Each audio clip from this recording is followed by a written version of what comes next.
A gentleman in the middle there in a t-shirt had a question for Dr. Olara Otunu. What is it, sir? One of the biggest challenges that we have and identified under the Citizens Manifesto is the low levels of civic consciousness and very high levels of citizen apathy. I mean, citizens are not concerned about what's happening around them. So when you get into power, Dr. Otunu, do you have a plan to address the low levels of civic consciousness? Do you have a plan to address the high levels of citizen apathy? And do you commit that you're going to satisfy to address the demands of the citizens in the Citizens Manifesto? Thank you. Part of the reason why the people of Uganda sometimes feel so helpless, feel that they have no recourse, because what we have is a police state par excellence, one in which the instrument of repression, what we have is, if you like, is both too little government and too much government at the same time. The too little government is to do with the delivery of social services, where the government has completely migrated. It's left the ordinary people abandoned, completely on their own, whether in the delivery of health services or education or supporting farmers or small traders, completely disappeared. So the presence of the state is reduced for most Ugandans.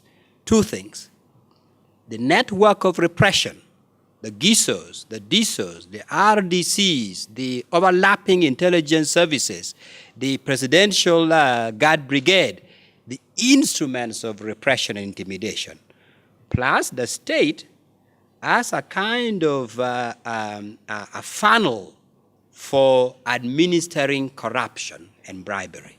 That's what the presence of the state has been reduced to for most Ugandans. So how do you bring back the vibrancy and the hope among the people of Uganda, Dr. Olara Otunu?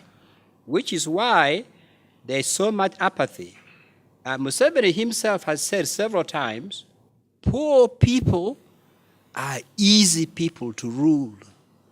This is programmed poverty. This is poverty which is deliberately created so that you are easy to rule. And if we don't, by our bootstraps, break out of this poverty, Museveni will have had his way to rule Uganda forever, and the poorer you are, the better for him, because poor people are indeed easy people to rule. He said it. He said the truth.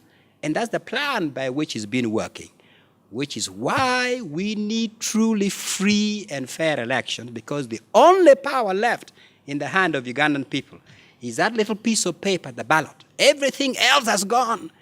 If we let that be knocked out by Museveni and the Museveni-Chigundo Electoral Commission, everything will have gone, which is why everything I'm talking about, the key to it, is free and fair elections. We must not let that card be taken out of our hand. For ordinary people, for poor people, it is the only thing left.